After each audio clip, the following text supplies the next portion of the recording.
सुप्रभात दर्शक बंधु आज अक्टोबर 14 तारिख मंगलवार चलतु नजर पकाइबा आज देश विदेश प्रमुख खबर गुड़िक किंतु ता पूर्व जदि आपण मैंने आम वीडियो को लाइक करना आम वीडियो को लाइक करी कमेंट रे जय जगन्नाथ लिखंतु।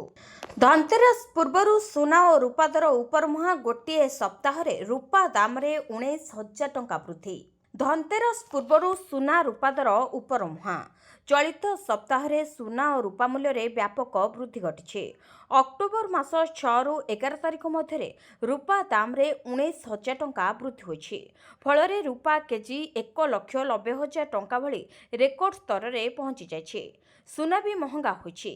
22 कैरेट सुनार 10 ग्राम पिछा दाम 5,600 टंका और 24 कैरेट सुनार दाम 6,120 टंका बढ़ी। धनतेरस पूर्व एभली दर वृद्धि ग्राहकों पकेट उपरे प्रभाव पकाइछि। ट्रम्प को टैरिफ नीति सह राजनैतिक संकट को एथिपाई दायी करिसेंती बजार विशेषज्ञ। सेपटे सुना और रूपा दर रे हेउथुवा वृद्धिर अनेक कारण रहिछि। विशेषज्ञ मानकर कहबा अनुसार अमेरिकीय डॉलर तुलना रे टंका दुर्बल स्थिति रे रहितिबारु सुना आमदानी महंगा होछि। अंतर्जातीय बजार रे मध्य सुनार आउंस पिछा दर प्रथम थर $4,000 रु अधिक होछि। अमेरिका राष्ट्रपति डोनाल्ड ट्रम्प को शुल्क नीति रे अनिश्चितता भू राजनैतिक संकट आदि को सुना और रूपा दर वृद्धिर अन्यतम कारण कहुछि। तेबे रूपा को शिल्प कारखाना गुड़िकरे व्यापक भाव व्यवहार कराଯାउथवारु ताहार चाहिदा बढ़िबा सह दर मध्य वृद्धि पाउछि। तेबे गत सप्ताह होइतिबा दर वृद्धि पई अमेरिका सरकार रे शटडाउन को मध्य दायी कराଯାଇଛି। ओडिया डाक्तरी छात्री को दुष्कर्म नहीं कंपिलानी पल्लीरू दिल्ली न्याय दाबी कॉलेज और राजरास्तार विक्षोभ। पश्चिमबंग में ओडिया डाक्तरी छात्री को दुष्कर्म घटना को नहीं उठुची पड़ुछि सारा देश। दिल्ली रु कोलकाता पर्यंत सबुठी ए घटना को निंदा करा जाउछि। पीड़िता सहायता पाई ओडिशारू स्वतंत्र टीम जाए पश्चिमबंग में डेरा पकाइछन्ति। एसबु भितरे ममता बयान नुआ विवाद सृष्टि करिछि। पश्चिमबंग दुर्गापुर में ओडिया डाक्तरी छात्री गणदुष्कर्मर शिकार होई हस्पिटाल रे चिकित्सित होउछन्ति। पीड़िता स्वास्थ्य अवस्था धीरे धीरे सुधार आसुथिले भी मानसिक स्तर रे से संपूर्ण भांगी पड़िछन्ति। परिवार लोके भी झीर एभली अवस्था देखि कांदुछन्ति। एहा भितरे पीड़िता पाखरे पहुंचिछन्ति ओडिशा महिला कमिशन अध्यक्षा शोभना महांती और बीजेपी नेत्री। तेबे पश्चिमबंग विरोधी दल नेता शुभेन्दु अधिकारी मध्य पीड़िता परिवार को भेटिछन्ति। अन्यपटे पीड़िता न्याय दाबी कॉलेज और राजरास्ता देखा मिली विक्षोभ। बारिकेड को डेई कॉलेज भीतर को धसई पशिबा उद्यम करिसेंति विक्षोभकारी। तेबे महिला आईनजीवी माने मध्य राजरास्ता को ओह्लाइछन्ति। तेबे ममता बयान को नहीं राजनीति सरगर्म होइछि। बीजेपी कर्मी माने रास्ता को ओह्लाई प्रतिवाद करिसेंति। हबिष्याली शिविर रे मुख्यमंत्री कार्तिक व्रत 2025 कले शुभारंभ। हबिष्याली आशीर्वाद ग्रहण कले मुख्यमंत्री मोहन माझी। एक मास व्यापी चलिथिबा महाधार्मिक कार्तिक मास पई उत्सव मुखर श्रीक्षेत्र वृंदावती निवास हबिष्याली शिविर रे मुख्यमंत्री मोहन माझी पहुंची हबिष्याली मां मानक सह आलोचना करथिले। एही अवसर रे मुख्यमंत्री कहिथिले जे कार्तिक मासर महत्व अनेक रहिछि। अनेक हबिष्याली पुरी रे एकाठी होइथांती। मासे धरी निष्ठा और पवित्रतार सह व्रत करथांती। तेबे 2500 हबिष्यालींको पई चलित वर्ष 5टी स्थान रे व्यवस्था होइछि। चलित वर्ष 3,30,00,000 टंकार व्यवस्था होइछि। हबिष्याली योजना को सुदृढ़ करा जिबा पुरी रे विश्वस्तरीय म्यूजियम लाइब्रेरी सह तीर्थयात्री सुविधा को आधुनिकरण करा जिबो बोली मुख्यमंत्री कहिथिले। तेबे हबिष्याली केंद्र परिसर रे एने एक स्वतंत्र समारोह रे मुख्यमंत्री मां माननकु स्वतंत्र किट प्रदान करथिले। मुख्यमंत्री सह पुरी और जगतसिंहपुर सांसद सत्यवादी पुरी पिपिली ब्रह्मगिरी विधायक जिलापाल एसपी आदि उपस्थित थिले। सेपरी केंद्रीय संस्कृत विश्वविद्यालय और जातीय शिक्षा संस्थान उत्थापन न्यास नुआदिल्ली तत्वावधान राष्ट्रीय संगोष्ठी रे राष्ट्रीय शिक्षा नीति 2020 संदर्भ में मुख्य अतिथि भाव में जोगदेइथिले मुख्यमंत्री।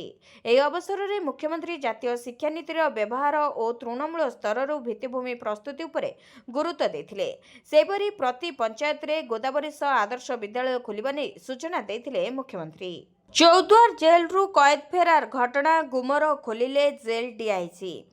चौद्वार जेल रु 2 कुख्यात कैदी फेरार घटना गुमर खोलिले जेल डीआईजी अनुसया जेना। କହିଲେ ଡ୍ୟୁଟିରେ ଅବହେଳା କରିଥିଲେ ଜେଲ୍ ସୁପରିଟେଣ୍ଡେଣ୍ଟ ଓ ଜେଲର। କେଉଁଠି ରହିଗଲା ତ୍ରୁଟି, କେମିତି କରାଯାଇଥିଲା ଡ୍ୟୁଟିରେ ଅବହେଳା ତାହା ବଖାଣିଥିଲେ। ତେବେ ଆଗକୁ ହୋଇପାରେ ବଡ଼ ଆକ୍ସନ। ଚୌଦ୍ୱାର ଜେଲ୍ରେ 198ଟି ସିସିଟିଭି ଭିତରୁ କିଛି ସିସିଟିଭି ଆଦୌ କାମ କରୁନାହିଁ। ଏନେଇ ଜେଲ୍ କର୍ତ୍ତୃପକ୍ଷ ନା ଅନ୍ୟ କେହି କେବେ ବି କାହାକୁ ରିପୋର୍ଟ କରିନଥିଲେ। ସେହିପରି ପ୍ରିଜନ ମ୍ୟାନେଜମେଣ୍ଟ ସିଷ୍ଟମ ଅନୁଯାୟୀ ଜେଲ୍ ସୁପରିଟେଣ୍ଡେଣ୍ଟ ଏବଂ ଜେଲ୍ର ସିସିଟିଭି ତଦାରଖ କରିବା ନେଇ ବ୍ୟବସ୍ଥା ରହିଛି। ହେଲେ ସେମାନେ ବି ତଦାରଖ କରୁନଥିବା ସାମ୍ନାକୁ ଆସିଛି। ଫେରାର 2 କଏଦୀଙ୍କୁ ଧରିଲେ 50,000 ଟଙ୍କା ମିଳିବ ବୋଲି ଘୋଷଣା କରାଯାଇଛି। ତଥାପି ଏଯାଏ ପୋଲିସର ହାତ ଖାଲି ରହିଛି, ଯାହାକୁ ନେଇ ବର୍ତ୍ତମାନ ବିଭିନ୍ନ ମହଲରେ ଚର୍ଚ୍ଚା ଜୋର ଧରିଛି। ନୂଆପଡ଼ା ଭକ୍ତଙ୍କ ପାଇଁ ଅଗ୍ନି ପରୀକ୍ଷା। ଜିତିଲେ ବଢ଼ିବ ପତିଆରା, ହାରିଲେ ମାତିବେ ବିରୋଧୀ। ନୂଆପଡ଼ା ଉପନିର୍ବାଚନ ଉଭୟ କଂଗ୍ରେସ ଓ ଭକ୍ତ ଦାସଙ୍କ ପାଇଁ ବଡ଼ ପରୀକ୍ଷା ହେବ। ତେଣୁ ଭକ୍ତ ଦାସ ସ୍ଥାନୀୟ ନେତାଙ୍କୁ ନେଇ ରଣନୀତି କରୁଛନ୍ତି। ଆଦିବାସୀ ଭୋଟ ଓ ଅନୁକମ୍ପା ଭୋଟ ଆଶା ରଖିଛି କଂଗ୍ରେସ।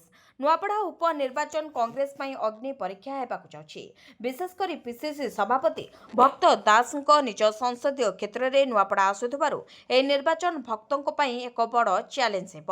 ତେଣୁ ଏହି ଆସନରୁ କଂଗ୍ରେସକୁ ଜିତିବା ପାଇଁ ଭକ୍ତ ଦାସ ନୂଆପଡ଼ାରେ ଡେରା ପକାଇଛନ୍ତି। ପିସିସି ସଭାପତି ହେବା ପରେ ଭକ୍ତଙ୍କ ପାଇଁ ପ୍ରଥମ ନିର୍ବାଚନ ହୋଇଥିବାରୁ ପ୍ରଚାର ଜୋରଦାର କରିଛନ୍ତି। ତେବେ କଂଗ୍ରେସ ପ୍ରାର୍ଥୀ ଘାସିରାମ ମାଝୀ ବି ଘରକୁ ଘର ବୁଲି ପ୍ରଚାର ଚଳାଇଛନ୍ତି। 3 ଥର ହାରିବା ପରେ ଶେଷ ଥର ପାଇଁ ନିର୍ବାଚିତ କରିବାକୁ ନିବେଦନ କରିଛନ୍ତି। ତେବେ ଘାସିରାମ ମାଝୀ ନୂଆପଡ଼ାରେ ଚତୁର୍ଥ ଥର ପାଇଁ ପ୍ରାର୍ଥୀ ହୋଇଛନ୍ତି।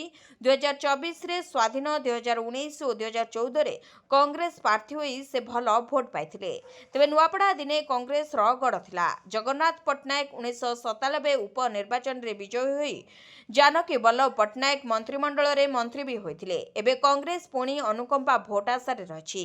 ଘାସିରାମଙ୍କ ପ୍ରତି ଗଣ୍ଡ ସମ୍ପ୍ରଦାୟର ସମର୍ଥନ ରହିଛି। ତେବେ କଂଗ୍ରେସର ନିଜସ୍ୱ ପକେଟ୍ ଭୋଟ ଅଛି। ଆଦିବାସୀଙ୍କ ସମର୍ଥନ ମିଳିବା ଆଶା ମଧ୍ୟ ରହିଛି। ନୂଆପଡ଼ା ରାଜନୀତିରେ ଘଡ଼ିକେ ଘୋଡ଼ା ଛୁଟୁଛି। ଜୟ ଢୋଲକିଆ ବିଜେପିରେ ମିଶିବା ପରେ ଗଣିତ ଗୋଳମାଳିଆ ହେଲାଣି।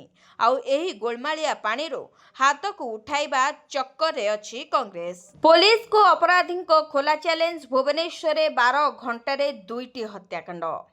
ଅସୁରକ୍ଷିତ ପାଲଟିଛି ରାଜଧାନୀ ଭୁବନେଶ୍ୱର। 12 ଘଣ୍ଟାରେ ଦୁଇଟି ହତ୍ୟାକାଣ୍ଡ। ପୋଲିସକୁ ଅପରାଧୀଙ୍କ ଖୋଲା ଚ୍ୟାଲେଞ୍ଜ। ଭୁବନେଶ୍ୱର ଏମ୍ସ କର୍ମଚାରୀ ସୁଧାଂଶୁ ଖୁଣ୍ଟିଆଙ୍କୁ ଗୁଳିକରି ହତ୍ୟା ପରେ ତାଙ୍କ ଦାଦାଙ୍କୁ ମରଣାନ୍ତକ ଆକ୍ରମଣ ହୋଇଛି। ସୁଧାଂଶୁଙ୍କ ଦାଦା ଜ୍ଞାନରଞ୍ଜନ ଖୁଣ୍ଟିଆଙ୍କୁ ହାଣିଛନ୍ତି ସମ୍ପର୍କୀୟ ଦାଦା।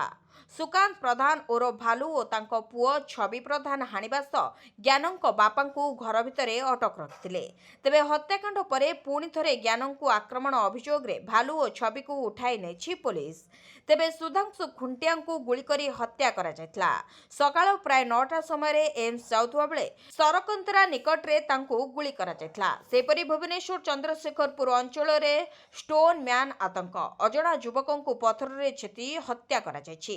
ଯୁବକଙ୍କ ପରିଚୟ ମିଳିନଥିବା ବେଳେ ପୋଲିସ ଘଟଣାସ୍ଥଳରେ ପହଞ୍ଚି ଛାନଭିନ୍ ଚଳାଇଛି। ଏପଟେ ରେଳ ଷ୍ଟେସନରେ ରାଷ୍ଟ୍ରପତି ସମ୍ମାନ ପ୍ରାପ୍ତ ଶିକ୍ଷକଙ୍କୁ ମରଣାତ୍ମକ ଆକ୍ରମଣ ହୋଇଛି।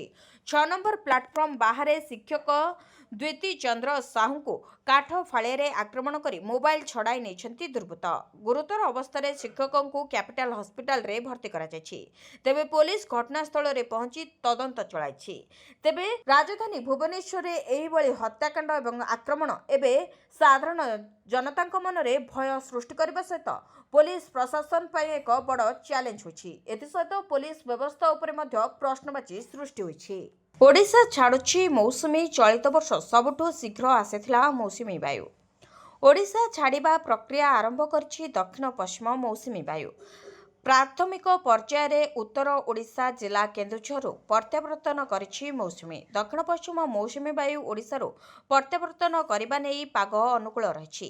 ଏବେ ମୌସୁମୀ ବାୟୁର ପ୍ରତ୍ୟାହାର ରେଖା ବାରାଣସୀ, ଜବଲପୁର, ଆକୋଲା, ଅହଲ୍ୟାନଗର, ଆଲିବାଗ ଦେଇ ଗତି କରୁଛି। ଆସନ୍ତା 24 ଘଣ୍ଟା ମଧ୍ୟରେ ଓଡ଼ିଶା ସମେତ ପଶ୍ଚିମବଙ୍ଗ, ସିକିମ, ତେଲେଙ୍ଗାନାର କିଛି ଅଞ୍ଚଳ, ମହାରାଷ୍ଟ୍ର, ମଧ୍ୟପ୍ରଦେଶ, ଉତ୍ତରପ୍ରଦେଶ ଓ ବିହାରର ଅବଶିଷ୍ଟ ଅଂଶ, ଝାଡ଼ଖଣ୍ଡ ଓ ଛତିଶଗଡ଼ରୁ ସମ୍ପୂର୍ଣ୍ଣ ଭାବେ ପ୍ରତ୍ୟାବର୍ତ୍ତନ କରିବ। ପରବର୍ତ୍ତୀ 2ରୁ 3 ଦିନ ମଧ୍ୟରେ ଉତ୍ତର ପୂର୍ବ ଭାରତରୁ ମୌସୁମୀ ପ୍ରତ୍ୟାବର୍ତ୍ତନ ପାଇଁ ପାଗ ଅନୁକୂଳ ରହିଥିବା ଆଞ୍ଚଳିକ ପାଣିପାଗ ବିଜ୍ଞାନ କେନ୍ଦ୍ର ପକ୍ଷରୁ ସୂଚନା ଦିଆଯାଇଛି। ଆସନ୍ତା 6ରୁ 7 ଦିନ ମଧ୍ୟରେ ସର୍ବନିମ୍ନ ତାପମାତ୍ରାରେ ବଡ଼ ପରିବର୍ତ୍ତନ ହେବ ନାହିଁ।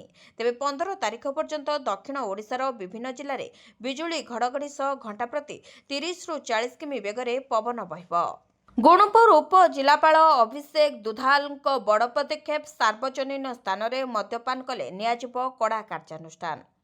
ଗୁଣୁପୁର ସବ୍ ଡିଭିଜନର ବିଭିନ୍ନ ଗୁରୁତ୍ୱପୂର୍ଣ୍ଣ ସାର୍ବଜନୀନ ସ୍ଥାନଗୁଡ଼ିକରେ ମଦ୍ୟପାନ ହେଉଥିବା ଅଭିଯୋଗ ପରେ ଦୃଢ଼ କାର୍ଯ୍ୟାନୁଷ୍ଠାନ ଗ୍ରହଣ ପାଇଁ ଗୁଣୁପୁର ଉପଜିଲ୍ଲାପାଳ ଅଭିଷେକ ଦୁଧାଲ ନିର୍ଦ୍ଦେଶନାମା ଜାରି କରିଛନ୍ତି। ନିଶାଖୋରମାନେ ମଦ୍ୟପାନ ଏବଂ ଅନ୍ୟାନ୍ୟ ନିଶାଦ୍ରବ୍ୟ ସେବନ କରି ଅଶାନ୍ତିଜନକ ଆଚରଣ ଏବଂ ଜୀବନ ଏବଂ ସୁରକ୍ଷା ପ୍ରତି ବିପଦ ସୃଷ୍ଟି କରୁଥିବା ନେଇ ଉପଜିଲ୍ଲାପାଳଙ୍କୁ ଅଭିଯୋଗ କରିଥିଲେ ଜନସାଧାରଣ। ଏହି ସମ୍ପର୍କରେ ଅନେକ ମୌଖିକ ଅଭିଯୋଗ ପରେ ଦୃଢ଼ କାର୍ଯ୍ୟାନୁଷ୍ଠାନ ପାଇଁ ଉପଜିଲ୍ଲାପାଳ ପଦକ୍ଷେପ ଗ୍ରହଣ କରିଛନ୍ତି। ଗୁଣୁପୁର ସହର ନିକଟସ୍ଥ ସେଫାଳି ପାହାଡ଼, କେନ୍ଦୁଗୁଡ଼ା ଡ୍ୟାମ୍, ବ୍ଲକ କଲୋନୀ, ମା ମାଣିକେଶ୍ୱରୀ ମନ୍ଦିର ଏବଂ ଆଖପାଖ ଅଞ୍ଚଳରେ ଏପରି କାର୍ଯ୍ୟକଳାପ ପରିଲକ୍ଷିତ ହୋଇଥିବା ଏବଂ ଏହି ସ୍ଥାନଗୁଡ଼ିକୁ ପରିଦର୍ଶନ କରୁଥିବା ମହିଳା ଏବଂ ପରିବାର ସେମାନଙ୍କ ସୁରକ୍ଷା ଏବଂ ସାର୍ବଜନୀନ ଶୃଙ୍ଖଳା ବଜାୟ ରଖିବା ପାଇଁ ଏହି ପଦକ୍ଷେପ ନିଆଯାଇଥିବା ଉପଜିଲ୍ଲାପାଳ ଜାରି କରିଥିବା ଚିଠିରେ ଉଲ୍ଲେଖ ରହିଛି। ଏହି କାର୍ଯ୍ୟଗୁଡ଼ିକ ସାର୍ବଜନୀନ ଭାବନାକୁ ଆଘାତ କରିବା ସହ ଧାର୍ମିକ ବିଶ୍ୱାସକୁ ଆଘାତ କରେ ବୋଲି ଉଲ୍ଲେଖ ରହିଛି। ଏନେଇ ଉପଖଣ୍ଡର ସମସ୍ତ ଥାନା, ଆଇଆଇସି, ତହସିଲଦାର, ଆରକ୍ଷୀ ଅଧୀକ୍ଷକ, ପୁଲିସ ଓ ଜିଲ୍ଲାପାଳଙ୍କୁ ଉପଜିଲ୍ଲାପାଳ ସୂଚନା ପ୍ରଦାନ କରିଥିବା ଜଣାପଡ଼ିଛି। Haryana ADGP Y Pooran Kumar ଆତ୍ମହତ୍ୟା ମାମଲା ଜୋର ଧରିଲା, ଜିଡିପିଙ୍କ ବରଖାସ୍ତ ଦାବି। ହରିୟାଣାର ବରିଷ୍ଠ IPS officer Y Pooran Kumar ଆତ୍ମହତ୍ୟା ମାମଲା ଜୋର ଧରିଲା। ହରିୟାଣା ଡିଜିପି ଶତ୍ରୁଜିତ ସିଂ କପୁରଙ୍କ ବରଖାସ୍ତ ଦାବି। ଏଥିପାଇଁ 48 ଘଣ୍ଟାର ମହଲତ ଦେଇଛି ମହାପଞ୍ଚାୟତ। ଡିଜିପିଙ୍କୁ ନ ହଟାଇଲେ ବଡ଼ ନିଷ୍ପତ୍ତି ପାଇଁ ବାଧ୍ୟ ହେବୁ ବୋଲି ମହାପଞ୍ଚାୟତ କହିଛି। ସେପଟେ ପୂରନ କୁମାରଙ୍କ ମୃତଦେହ ବ୍ୟବଚ୍ଛେଦ ପାଇଁ ରାଜି ହେଉନି ତାଙ୍କ ପରିବାର। ସରକାରୀ ଅଧିକାରୀମାନେ ପୂରନଙ୍କ ପତ୍ନୀଙ୍କୁ ଲଗାତାର ମନାଇବାକୁ ଚେଷ୍ଟା ଜାରି ରଖିଛନ୍ତି। ତେବେ ସେ ନିଜ ଜିଦ୍ରେ ଅଟଳ ରହିଛନ୍ତି। ଗତ ମଙ୍ଗଳବାର ଆଇପିଏସ୍ ୱାଇ ପୂରନ ସର୍ଭିସ ରିଭଲଭରରୁ ଗୁଳି ଚଳାଇ ଆତ୍ମହତ୍ୟା କରିଥିଲେ। ପରିବାରର ଅଭିଯୋଗ ଅନୁଯାୟୀ ଡିଜିପିଙ୍କ ବ୍ୟବହାରରେ ଅତିଷ୍ଠ ହୋଇ ପୂରନ ଆତ୍ମହତ୍ୟା କରିଛନ୍ତି। କୌଣସି ସିନିୟର ଅଧିକାରୀଙ୍କୁ ଛଡ଼ାଯିବ ନାହିଁ। ଦୋଷୀକୁ କଠୋର ଦଣ୍ଡ ଦିଆଯିବ ବୋଲି ସରକାରଙ୍କ ତରଫରୁ ସଫେଇ ଦିଆଯାଇଛି। ତେବେ ଏହା ପୂର୍ବରୁ ବ୍ୟବଚ୍ଛେଦ ପାଇଁ ପରିବାରର ସହମତି ମାଗିଛନ୍ତି ହରିୟାଣା ସରକାର। ସେପଟେ ଆସନ୍ତା 48 ଘଣ୍ଟା ମଧ୍ୟରେ ଡିଜିପିଙ୍କୁ ହଟା ନ ଗଲେ ଆଗାମୀ ଦିନରେ ପୁରା ରାଜ୍ୟରେ ବିକ୍ଷୋଭ ପ୍ରଦର୍ଶନ କରାଯିବ ବୋଲି ଧମକ ଦେଇଛି ମହାପଞ୍ଚାୟତ, ଯାହାକୁ ନେଇ ବର୍ତ୍ତମାନ ଏବେ ଚର୍ଚ୍ଚା ଜୋର ଧରିଛି। ତାମିଲନାଡୁ କରୂର ଦଳାଚକଟା ଘଟଣାର ହେବ ସିବିଆଇ ତଦନ୍ତ। ସିବିଆଇ ତଦନ୍ତର ଅନୁଧ୍ୟାନ କରିବେ 3 ଜଣିଆ କମିଟି। ତାମିଲନାଡୁ କରୂର ଦଳାଚକଟା ଘଟଣାର ସିବିଆଇ ତଦନ୍ତ ପାଇଁ ସୁପ୍ରିମକୋର୍ଟ ନିର୍ଦ୍ଦେଶ ଦେଇଛନ୍ତି। ସୁପ୍ରିମକୋର୍ଟର ଜଣେ ଅବସରପ୍ରାପ୍ତ ବିଚାରପତିଙ୍କ ଅଧ୍ୟକ୍ଷତାରେ 3 ଜଣିଆ କମିଟି ତଦନ୍ତର ଅନୁଧ୍ୟାନ କରିବେ। ଗତ ସେପ୍ଟେମ୍ବର 27 ତାରିଖରେ ତାମିଲନାଡୁର କରୂରରେ ଅଭିନେତାରୁ ନେତା ବନିଥିବା ଟିଭିକେ ମୁଖ୍ୟ ଥାଲାପତି ବିଜୟଙ୍କ ବିଶାଳ ରାଲିରେ ଦଳାଚକଟା ହୋଇଥିଲା। ଏଥିରେ 41 ଜଣ ପ୍ରାଣ ହରାଇଥିଲେ ଓ 60ରୁ ଅଧିକ ଲୋକ ଆହତ ହୋଇଥିଲେ। 10,000 ଲୋକ ଏକାଠି ହୋଇପାରିବା ଭଳି ଜାଗାରେ 30,000ରୁ ଅଧିକ ଲୋକେ ଏକତ୍ରିତ ହୋଇଥିଲେ। ସମାବେଶ ସ୍ଥଳରେ ଦଳାଚକଟା ହୋଇଥିଲା। ଘଟଣାର ସିବିଆଇ ତଦନ୍ତ ପାଇଁ ପ୍ରଥମେ ମାଡ୍ରାସ ହାଇକୋର୍ଟରେ କିଛି ଲୋକ ଆବେଦନ କରିଥିଲେ। ହାଇକୋର୍ଟ ଏହାକୁ ଆଗ୍ରହ କରି ଏସ୍ଆଇଟି ଗଠନ କରିଥିଲେ। ପରେ ସିବିଆଇ ତଦନ୍ତ ଦାବି କରି ସୁପ୍ରିମକୋର୍ଟରେ ଆବେଦନ କରାଯାଇଥିଲା। ତେବେ ସୁପ୍ରିମକୋର୍ଟ ସିବିଆଇ ତଦନ୍ତ ଆଦେଶ ଦେଇଛନ୍ତି। 3 ଜଣିଆ କମିଟି ତଦନ୍ତର ଅନୁଧ୍ୟାନ କରିବେ। ଲାଲୁ ଯାଦବଙ୍କୁ ଶକ୍ତ ଝଟକା। ବିହାର ନିର୍ବାଚନ ବେଳେ ଲାଲୁ, ରାବ୍ରି ଓ ତେଜସ୍ୱୀ ଯାଦବଙ୍କ ନାଁରେ କୋର୍ଟରେ ଚାର୍ଜ ଫ୍ରେମ୍। ଆରଜେଡି ସଭାପତି ଲାଲୁ ଯାଦବଙ୍କୁ ଶକ୍ତ ଝଟକା। ବିହାର ବିଧାନସଭା ନିର୍ବାଚନ ପ୍ରକ୍ରିୟା ଆରମ୍ଭ ହୋଇଥିବା ବେଳେ ଆଜି କିମ୍ବା କାଲି ଇଣ୍ଡିମେଣ୍ଟରେ ଆସନ ବଣ୍ଟନ ହେବାକୁ ଥିବାବେଳେ ଠକେଇ ମାମଲାରେ ଲାଲୁଙ୍କ ନାଁରେ ଚାର୍ଜ ଫ୍ରେମ୍ ହୋଇଛି। ଲାଲୁ ପ୍ରସାଦ ଯାଦବ, ତାଙ୍କ ପତ୍ନୀ ରାବ୍ଡି ଦେବୀ, ପୁଅ ତେଜସ୍ୱୀ ଯାଦବ ଏବଂ ଅନ୍ୟମାନଙ୍କ ନାଁରେ ଦିଲ୍ଲୀର ଏକ କୋର୍ଟରେ ଚାର୍ଜ ଫ୍ରେମ୍ ହୋଇଛି। ଲାଲୁ ରେଳମନ୍ତ୍ରୀ ଥିବାବେଳେ ଘରୋଇ ସଂସ୍ଥାକୁ ଆଇଆରସିଟିସି ଠିକା ପ୍ରଦାନ ପାଇଁ ସେ ଓ ତାଙ୍କ ପରିବାର ମୂଲ୍ୟବାନ ଜମି ଲାଞ୍ଚ ନେଇଥିବା ସିବିଆଇ ଅଭିଯୋଗ କରିଛି। ଦିଲ୍ଲୀର ରାଉସ ଆଭେନ୍ୟୁ କୋର୍ଟ ଏହି ମାମଲାରେ ହୋଇଛି ଚାର୍ଜ ଫ୍ରେମ୍।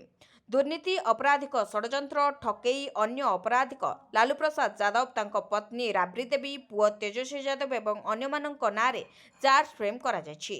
ଲାଲୁ ରେଳମନ୍ତ୍ରୀ ଥିବାବେଳେ 2004ରୁ 2009 ମଧ୍ୟରେ ପୁରୀ ଓ ରାଞ୍ଚିରେ ଥିବା ଆଇଆରସିଟିସି ହୋଟେଲ को ସୁଜାତା ହୋଟେଲ୍ସ ନାମକ ସଂସ୍ଥାକୁ ଠିକା ଦିଆଯାଇଥିଲା। ଏଥିପାଇଁ ଲାଲୁ ରାବଡି ଓ ତେଜସ୍ୱୀ ଯାଦବ କୋଟି କୋଟି ଟଙ୍କା ମୂଲ୍ୟର ଜମି ଲାଞ୍ଚ ଦେଇଥିବା ସିବିଆଇ ଅଭିଯୋଗ କରିଛି। ଅଭିଯୁକ୍ତମାନେ ନିଜକୁ ନିର୍ଦ୍ଦୋଷ କହୁଥିବା ବେଳେ ଏବେ ଚାର୍ଜ ଫ୍ରେମ୍ ପରେ ମାମଲା ଆଗକୁ ବଢ଼ିବ ବୋଲି ଜଣାପଡ଼ିଛି। ସରକାରୀ ଡାକ୍ତରଖାନାରେ ରୋଗୀଙ୍କ ଖାଦ୍ୟ ଖର୍ଚ୍ଚ ବୃଦ୍ଧି, ଶଯ୍ୟା ପିଛା ମିଳିବ ଏତିକି ଟଙ୍କା। ପ୍ରତ୍ୟେକ ଜିନିଷରେ ଦରଦାମ ବୃଦ୍ଧି ହେଉଛି। ଖାଇବା ଜିନିଷ ମଧ୍ୟ ଏଥିରୁ ବାଦ୍ ପଡ଼ିନାହିଁ। ରୋଗୀଙ୍କୁ ପୁଷ୍ଟିକର ଓ ସ୍ୱାସ୍ଥ୍ୟଯୁକ୍ତ ଖାଦ୍ୟ ଦେବା ଲକ୍ଷ୍ୟରେ ସରକାରୀ ଡାକ୍ତରଖାନାରେ ରୋଗୀଙ୍କ ଖାଦ୍ୟ ଖର୍ଚ୍ଚ ବୃଦ୍ଧି କରାଯାଇଛି। ଏନେଇ ରାଜ୍ୟ ସରକାରଙ୍କ ସ୍ୱାସ୍ଥ୍ୟ ଓ ପରିବାର କଲ୍ୟାଣ ବିଭାଗ ପକ୍ଷରୁ ସୂଚନା ଦିଆଯାଇଛି। ଏହି କ୍ରମରେ ଇଣ୍ଡୋର ୱାର୍ଡରେ ରୋଗୀଙ୍କ ଖର୍ଚ୍ଚ ବୃଦ୍ଧି କରାଯାଇଛି। ପୂର୍ବରୁ ଶଯ୍ୟା ପିଛା 110 ଟଙ୍କା ଥିବାବେଳେ ଏବେ ସରକାର ଏହାକୁ 127 ଟଙ୍କା ନିର୍ଦ୍ଧାରଣ କରିଛନ୍ତି। ତେବେ ଶିଶୁମାନଙ୍କ ଦୈନିକ ଖାଦ୍ୟ ପାଇଁ ପୂର୍ବରୁ 95 ଟଙ୍କା ମିଳୁଥିବା ବେଳେ ଏବେ ଏହାକୁ 110 ଟଙ୍କା ବୃଦ୍ଧି କରାଯାଇଛି।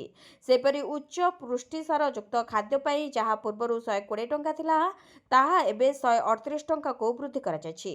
ଶୁଖିଲା ଖାଦ୍ୟ ପାଇଁ 95 ଟଙ୍କା ସ୍ଥାନରେ 110 ଟଙ୍କା କରାଯାଇଥିବା ବେଳେ ତରଳ ଖାଦ୍ୟ ପାଇଁ 110 ଟଙ୍କା ପରିବର୍ତ୍ତେ 127 ଟଙ୍କା କରାଯାଇଛି। ରତ୍ନ ଭଣ୍ଡାରରୁ ମୂଲ୍ୟବାନ ସାମଗ୍ରୀ ଲୁଟ୍ କରିଛି ଭାଜପା, ବଡ଼ ଅଭିଯୋଗ ଲଗାଇଲା ବିଜେଡି।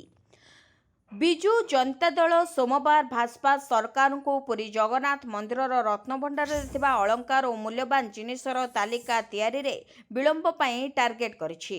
ନବୀନ ପଟ୍ଟନାୟକଙ୍କ ନେତୃତ୍ୱାଧୀନ ବିଜେଡି ଏପରିକି ଭାଜପା ସରକାର ଉପରେ ରତ୍ନ ଭଣ୍ଡାରରୁ ମୂଲ୍ୟବାନ ଜିନିଷ ଲୁଟ୍ କରିଥିବା ଅଭିଯୋଗ କରିଛି। ବିଜେଡି ରାଜ୍ୟସଭା ସାଂସଦ ସୁଭାଶିଷ ଖୁଣ୍ଟିଆ କହିଛନ୍ତି, ଭାଜପା 2024 ବିଧାନସଭା ନିର୍ବାଚନ ପାଇଁ ନିଜ ଇସ୍ତାହାରରେ ରତ୍ନ ଭଣ୍ଡାରର ମୂଲ୍ୟବାନ ଜିନିଷର ତାଲିକା କରିବାକୁ ପ୍ରତିଶ୍ରୁତି ଦେଇଥିଲା। ସରକାର ମନ୍ଦିର ଭଣ୍ଡାର ଖୋଲି ସଂସ୍କାର କାମ ପାଇଁ ଅଳଙ୍କାର ଗୁଡ଼ିକୁ ଅନ୍ୟ କୋଠରୀକୁ ସ୍ଥାନାନ୍ତର କରିଥିଲେ। ସଂସ୍କାର କାମ ଶେଷ ହେବା ପରେ ଜିନିଷଗୁଡ଼ିକୁ ପୁଣି ରତ୍ନ ଭଣ୍ଡାରକୁ ଫେରାଇ ଆଣିଛନ୍ତି। କିନ୍ତୁ ଏଯାଏଁ ତାଲିକା ତିଆରି ହୋଇନାହିଁ। ବିଜେଡି ରାଜ୍ୟ ସରକାରଙ୍କୁ ରତ୍ନ ଭଣ୍ଡାରର ମୂଲ୍ୟବାନ ଜିନିଷ ତାଲିକା ଶୀଘ୍ର ତିଆରି କରି ଓଡ଼ିଶା ଜନତାଙ୍କ ଆଗରେ ତଥ୍ୟ ପ୍ରକାଶ କରିବାକୁ ଦାବି କରିଛି। ଖୁଣ୍ଟିଆ କହିଛନ୍ତି, ତାଲିକା ତିଆରିରେ ଆଉ ବିଳମ୍ବ ହେଲେ ଏହା ସ୍ପଷ୍ଟ ହେବ ଯେ ରତ୍ନ ଭଣ୍ଡାରରୁ ଜିନିଷ ଲୁଟ୍ ହୋଇଛି। ଭାଜପା ସରକାରଙ୍କୁ ଓଡ଼ିଶା ଜନତାଙ୍କୁ ଜବାବ ଦେବାକୁ ପଡ଼ିବ। ସେ ଆହୁରି ଦାବି କରିଛନ୍ତି ଯେ ପୂର୍ବତନ ବିଜେଡି ସରକାର ରତ୍ନ ଭଣ୍ଡାର ଖୋଲିବା ଓ ତାଲିକା ତିଆରି ପାଇଁ ଭାରତୀୟ ପ୍ରତ୍ନତତ୍ତ୍ୱ ସର୍ଭେ ବା ASIକୁ ଅନେକ ଥର ଅନୁରୋଧ କରିଥିଲେ, କିନ୍ତୁ କେନ୍ଦ୍ରୀୟ ସଂସ୍ଥା ଅନୁମତି ଦେଇନଥିଲା। ବିଜୟ ଦ୍ୱାରରେ ଭାରତ, ଆଉ ଦରକାର ମାତ୍ର 58 ରନ୍। ୱେଷ୍ଟଇଣ୍ଡିଜ୍ ବିପକ୍ଷରେ ଚାଲିଥିବା ଦ୍ୱିତୀୟ ଟେଷ୍ଟରେ ଭାରତୀୟ ଦଳ ଚତୁର୍ଥ ଦିନ ଶେଷ ସୁଦ୍ଧା ବିଜୟ ଦ୍ୱାରରେ ପହଞ୍ଚିଛି। ପ୍ରଥମ ଇନିଂସରେ ଭାରତ 518ରେ 5 ୱିକେଟ୍ ପାଳି ଘୋଷଣା କରିଥିବା ବେଳେ ୱେଷ୍ଟଇଣ୍ଡିଜ୍ 248ରେ ସୀମିତ ରହିଥିଲା। ଫଳରେ ଫଲୋଅନ୍ ପାଇଥିବା ୱେଷ୍ଟଇଣ୍ଡିଜ୍ ଦ୍ୱିତୀୟ ଇନିଂସରେ ଜନ୍ କ୍ୟାମ୍ପବେଲ୍ ଓ ସାଇ ହୋପଙ୍କ ଶତକ ବଳରେ 390 ରନ୍ରେ ଅଲ୍ଆଉଟ୍ ହୋଇଥିଲା। ଏଥିଯୋଗୁଁ 121 ରନ୍ର ବିଜୟ ଲକ୍ଷ୍ୟ ନେଇ ଓହ୍ଲାଇଥିବା ଭାରତ ଚତୁର୍ଥ ଦିନ ଖେଳ ଶେଷ ସୁଦ୍ଧା 1 ୱିକେଟ୍ ହରାଇ 63 ରନ୍ କରିଛି। ଷ୍ଟମ୍ପ ଅପସାରଣ ବେଳକୁ ଲୋକେଶ ରାହୁଲ 25 ଓ ସାଇ ସୁଦର୍ଶନ 30 ରନ୍ରେ ବ୍ୟାଟିଂ କରୁଥିଲେ। ମ୍ୟାଚ୍କୁ ଜିତିବା ପାଇଁ ଭାରତକୁ ମାତ୍ର 58 ରନ୍ ଆବଶ୍ୟକ ଥିବାବେଳେ ୱେଷ୍ଟଇଣ୍ଡିଜ୍କୁ 9 ୱିକେଟ୍ ଦରକାର ଅଛି। ପୁଣି ରାଜଧାନୀରେ ଯୁବତୀଙ୍କୁ ଦୁଷ୍କର୍ମ ଉଦ୍ୟମ, ପାଟିଶୁଣି ଉଦ୍ଧାର କଲେ ସ୍ଥାନୀୟ ଲୋକେ। ଜୟଦେବ ବିହାର ଘଟଣାକୁ ମାସେ ନ ପୂରୁଣୁ ପୁଣି ରାଜଧାନୀରେ ଆଉ ଜଣେ ଯୁବତୀଙ୍କୁ ଦୁଷ୍କର୍ମ ଉଦ୍ୟମ ହୋଇଛି। ଏନେଇ ମଞ୍ଚେଶ୍ୱର ଥାନା ପୁଲିସ ମାମଲା ରୁଜୁ କରି ତଦନ୍ତ କରୁଥିବା ବେଳେ ଅଭିଯୁକ୍ତମାନଙ୍କର ପତ୍ତା ମିଳୁନି। ଘଟଣାକୁ ନେଇ ପୁଣି କାଠଗଡ଼ାରେ ଛିଡ଼ା ହୋଇଛି କମିଶନରେଟ୍ ପୁଲିସ। ସୂଚନା ମୁତାବକ ଶନିବାର ରାତି ପ୍ରାୟ 11:30 ବେଳେ କିଛି ଯୁବକ ମଞ୍ଚେଶ୍ୱର କେନାଲ ରୋଡ୍ ସାଇ ମନ୍ଦିର ପାଖ ନୂଆ ପୋଲ ପାଖରେ ବସିଥିଲେ। ଏହି ସମୟରେ ଶ୍ରୀରାମନଗରରେ ରହୁଥିବା ଜଣେ ଯୁବତୀ କୌଣସି କାମରେ ଯାଇ ଘରକୁ ଫେରୁଥିଲେ। ଷ୍ଟେସନ ପଟୁ ସେ ଚାଲି ଚାଲି ଘରକୁ ଆସୁଥିବା ବେଳେ ସେଠାରେ ବସିଥିବା ନିଶାସକ୍ତ ଯୁବକମାନେ ତାଙ୍କୁ କମେଣ୍ଟ ମାରିଥିଲେ। ଏପରିକି କମେଣ୍ଟ ମାରିବା ସହ ତାଙ୍କୁ ଖରାପ ଇଙ୍ଗିତ କରିଥିଲେ। ଯୁବତୀ ଜଣକ ଏହାର ପ୍ରତିବାଦ କରିବାରୁ ସେମାନେ ତାଙ୍କୁ ବଳପୂର୍ବକ ଏକ ନିଛାଟିଆ ଜାଗାକୁ ଟେକି ନେଇ ଦୁଷ୍କର୍ମ ଉଦ୍ୟମ କରିଥିଲେ। ତେବେ ଯୁବତୀ ଜଣକ ଚିତ୍କାର କରିବାରୁ ସାଇ ମନ୍ଦିର ପାଖରେ ବସିଥିବା ଲୋକେ ଉଠି ଆସିବାରୁ ଯୁବକମାନେ ଫେରାର ହୋଇଯାଇଥିଲେ। ହେଲେ ନିଶାସକ୍ତ ଯୁବକମାନେ ତାଙ୍କୁ ଖଣ୍ଡିଆ ଖାବରା କରିଦେଇଥିଲେ। ଖବର ପାଇ ପୋଲିସ ଘଟଣାସ୍ଥଳରେ ପହଞ୍ଚିବା ସହ ଯୁବତୀଙ୍କୁ ନେଇ ଡାକ୍ତରଖାନାରେ ଭର୍ତ୍ତି କରିଥିଲା। ପୋଲିସ କାହାରି ଟେର୍ ପାଉନଥିବା ବେଳେ ଚଢ଼ାଉ ଜାରି ରହିଥିବା ଜଣାପଡ଼ିଛି। ଖାଲି ଏତିକି ନୁହେଁ, ଗତ ମାସରେ ଭୁବନେଶ୍ୱରର ଛାତି ଉପରେ ପୋଲିସ ଆଖିରେ ଧୂଳି ଦେଇ ଯୁବତୀଙ୍କୁ ଅପହରଣ ଉଦ୍ୟମ କରିଥିଲେ ଦୁର୍ବୃତ୍ତ। ଜୟଦେବ ବିହାର ଅଞ୍ଚଳରେ ଚଳନ୍ତା ଅଟୋରୁ कले बले डेई पड़ी निज जीवन बंचाई युवती एने नयापल्ली थाना अभियोग पर पुलिस घटनास्थल को जाई छानबीन करने आहत युवती को चिकित्सा हस्पिटाल को पठा जाइथिला। तेबे एमिति बारंबार अपराध घटिबा परे मध्य काहेकि चेतुनी कमिशनरेट पुलिस पेट्रोलिंग रे काहेकि कोहल हेउची अपराधी मानक मनरु पुलिस रो भय कमी जाउछि कि एभली अनेक प्रश्न एबे साधारण रे सृष्टि होइछि। आगुआ आसिलाणी शीत थंडार 3rd डिग्री रे थरिब भारत। चलित वर्ष थरहर करिब हाड़भंगा शीत। कोहला पवन जाड़को आहुरी बल देव। आगुआ शीत आसिबा भितरे पाणीपाग विशेषज्ञ आकलन भयंकर शीतर आभास देछि। शीत एथर तार प्रकोप देखाइब, थराइब, जड़ सड़ करिब, जार संकेत एबेठु मिलिलानी। पूर्व अपेक्षा एथर आगुआ माड़ी आसुछि शीत। राजधानी दिल्ली और उत्तर प्रदेश समेत उत्तर भारतर विभिन्न अंचल को एबे स्पर्श करिछि शीत। साधारणतः दीपावली पर्वे दिल्ली को शीत आसुथुबा बेले एवर्ष एहार बहु पूर्वरु अचानक तापमात्रा खसिछि। दिल्ली रे शुक्रवार प्रथम थर पई चलित वर्षर तापमात्रा 20 डिग्री तळकु खसिथिला। सेपरी रविवार दिन दिल्लीर सर्वनिम्न तापमात्रा 19.6 डिग्री थिला, जहाँकि स्वाभाविक तापमात्रा ठारू तले रहिछि। अन्यपटे हिमालय शिखर गुड़िकु बरफ चादर घोड़ाइलाणी। हिमाचल प्रदेश और जम्मू काश्मीर में आगुआ अधिक तुषारपात देखा मिललानी। लालिना प्रभाव रे ओडिशा रे भी भीषण जाड़ अनुभूत हो पारे बोली आकलन करा जाउछि। सेपटे आगुआ शीत आसुथुबा बेले ओडिशा छाड़ुछि मौसुमी। प्राथमिक पर्यायर उत्तर ओडिशा जिला केन्दुझरु प्रत्यावर्तन करिछि मौसुमी वायु। सुभद्रा चतुर्थ किस्ती टंका केबे आसिबो, किए पाइबे किए पाइबेनी, आसंतु जानिबा संपूर्ण खबर। राज्य सरकार फ्लैगशिप स्कीम सुभद्रा योजना रे 3टी किस्ती टंका हिताधिकारी खाता को आसी सारिछि। 3टी किस्ती रे मोट 15,000 टंका पाई सारिछंती 1 कोटी रु अधिक हिताधिकारी। तेबे चतुर्थ किस्ती टंका केबे आसिबो, केउ माने पाइबे, समस्त योग्य हिताधिकारी निकट रे सुभद्रा योजना टंका पहुंचबा नै पूर्वर भी घोषणा करिसेंती राज्य सरकार। तेबे आसंता वर्ष महिला दिवस अर्थात 2026 मार्च 8 तारिख रे मिलिबो सुभद्रा योजनार चतुर्थ किस्ती टंका। तेबे राखी पूर्णिमा रे मिलिथिला तृतीय किस्ती टंका। एबे नुआ करी आवेदन करि हेबो नै। पोर्टाल वेरिफिकेशन अनुसार 1 कोटी रु अधिक हिताधिकारी सुभद्रा टंका पाइछंती। 3टी जाक किस्ती पाई सारिछंती हिताधिकारी। तेबे पूर्वरु 3टी किस्ती रे मोट 15,000 टंका लेखाए पाई सारिछंती राज्यर 1 कोटी रु अधिक महिला, किंतु अयोग्य हिताधिकारी को एथुरु बाद दैछंती सरकार। तेबे अति सहज रे बुझिबाकू गले आसंता वर्ष मार्च 8 तारिख रे पुणी 5,000 टंका लेखाएं पाइबे सुभद्रा हिताधिकारी। तेबे नुआ हिताधिकारी आवेदन करि पारिबे कि नाही से नै परवर्ती समय रे सूचना दे पारंती राज्य सरकार। ओडिशा रे प्रथम थर पई बीजेपी सरकार गठन करबा परे फ्लैगशिप योजना सुभद्रार शुभारंभ करा जायतिला। राज्यर 1 कोटी रु अधिक महिला को आर्थिक भावे स्वावलंबी कराइबा उद्देश्य रे एही योजना हातକୁ नेथिले राज्य सरकार। दीपावली उपहार पूर्व चाषी मानक पई खुशी खबर। 21तम किस्ती को नहीं आसला बड़ अपडेट। देश में कोटी कोटी चाषी बास करती, तेणु सरकार समय समय सेमानकर लाभ पाई विभिन्न योजना प्रणयन करछंती। तेबे चाषी मानक आर्थिक अभाव में सशक्त कराइबा पई केंद्र सरकार प्रधानमंत्री किसान सम्मान निधि योजना आरंभ करछंती। एही योजना अधीन रे चाषी मानक प्रतिवर्ष 6,000 आर्थिक सहायता प्रदान करुछंती सरकार। तेबे एही टंका 3टी किस्ती रे बंटन करा जाउछि। ए पर्यंत 20टी किस्ती पठा जाई सारिछि। वर्तमान चाषी माने 21तम किस्ती पई उत्साहर सहित अपेक्षा करछंती। सांप्रतिक रिपोर्ट अनुसार यह किस्ती दीपावली पूर्व चाषी अकाउंट को पहुंची पारे बोली एबे खबर प्रकाश पाउछि। तेबे आसंतु जानिबा एही योजना विषय रे कोन अपडेट आसेछि। सरकार साधारणतः प्रति 4 मास रे किसान सम्मान निधि योजनार परवर्ती किस्ती जारी करती। पूर्व 20तम किस्ती अगस्त मासरे जारी करा जायतिला, तेणु 21तम किस्ती नवेम्बर पाखापाखि मिल पारे। किंतु वर्तमान दीपावली अक्टोबर रे थिबारु सरकार चाषी मानकु दीपावली उपहार भाव में 21तम किस्ती जारी करि पारंती बोली कल्पना जल्पना करा जाउछि। तेणु आशा करा जाउछि जे परवर्ती किस्ती दीपावली पूर्व अर्थात अक्टोबर शेष किंबा नवेम्बर आरंभ रे अकाउंट को आसी पारे। तथापि सरकारी तारीख ए पर्यंत घोषणा करा जाय नाही। सरकारी घोषणा परे ही तारीख जना पड़िबो बोली चर्चा होछि। आवास पक्का घर पई मंजूर हेला 1,20,000 टंका। नवेम्बर को मिलवाकू जाउछि पीएम आवास रो पक्का घर पाइबे हिताधिकारी। ए नै आरंभ हेबाकू जाउछि पीएम आवास योजनार बंटन प्रक्रिया। तेबे पर्यायक्रमे आवास घर देबे केंद्र सरकार। प्रधानमंत्री नरेंद्र मोदी पीएम आवास पक्का घर ଦେବେ ବୋଲି ଗଣମାଧ୍ୟମରେ ଖୁବ୍ ଜୋରରେ ଚର୍ଚ୍ଚା ହେଉଥିଲା। ତେବେ ପ୍ରଧାନମନ୍ତ୍ରୀ ଆବାସ ଯୋଜନାରେ ଘର ଖଣ୍ଡେ ପାଇବାକୁ ଅପେକ୍ଷା କରିଛନ୍ତି ଲକ୍ଷ ଲକ୍ଷ ଗରିବ ପରିବାର। ତେବେ ନଭେମ୍ବର ମାସରୁ ଏହି ପିଏମ୍ ଆବାସ ଯୋଜନା ବଣ୍ଟନ ପ୍ରକ୍ରିୟା ଆରମ୍ଭ ହେବ। ପର୍ଯ୍ୟାୟକ୍ରମେ ଆବାସ ଘର ଦିଆଯିବ। ତେବେ ଭାଗ ହୋଇଥିବା ଏବଂ ଭିନ୍ନକ୍ଷମ ହିତାଧିକାରୀଙ୍କୁ ମଧ୍ୟ ଘର ଦେବେ କେନ୍ଦ୍ର ସରକାର।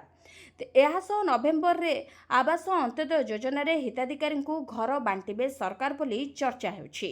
ପରେ ପର୍ଯ୍ୟାୟକ୍ରମେ ଘର ପାଇବେ ସମସ୍ତ ହିତାଧିକାରୀ। ଯେଉଁମାନେ ଆୟକରଦାତା ହୋଇନଥିବେ ସେମାନଙ୍କୁ ମଧ୍ୟ ଘର ଦିଆଯିବ। କିନ୍ତୁ ଏହା ପୂର୍ବରୁ ଘର ଘର ବୁଲି ତର୍ଜମା କରିଛନ୍ତି ଅଧିକାରୀମାନେ। ନୂଆ ଲିଷ୍ଟ ଆସିସାରିବା ପରେ କେଉଁମାନଙ୍କୁ ଘର ଦିଆଯିବ ଏବଂ କେଉଁମାନଙ୍କୁ ଘର ଦିଆଯିବନି ତାହା ସ୍ପଷ୍ଟ ଭାବରେ ଜଣାପଡ଼ିବ। ଭିଡ଼ିଓଟିକୁ ଶେଷ ଯାଏ ଦେଖିଥିବାରୁ ଆପଣଙ୍କୁ ଧନ୍ୟବାଦ। ଯଦି ଆପଣମାନେ ଏପର୍ଯ୍ୟନ୍ତ ଆମ ଭିଡ଼ିଓକୁ ଲାଇକ୍ କରିନାହାନ୍ତି, ଆମ ଭିଡ଼ିଓକୁ ଲାଇକ୍ କରି କମେଣ୍ଟରେ ଜୟ ଜଗନ୍ନାଥ ଲେଖନ୍ତୁ। ଏଥିସହିତ ଆମ ଚ୍ୟାନେଲକୁ ସବସ୍କ୍ରାଇବ୍ କରି ପାଖରେ ଥିବା ବେଲ୍ ଆଇକନକୁ ପ୍ରେସ୍ କରନ୍ତୁ।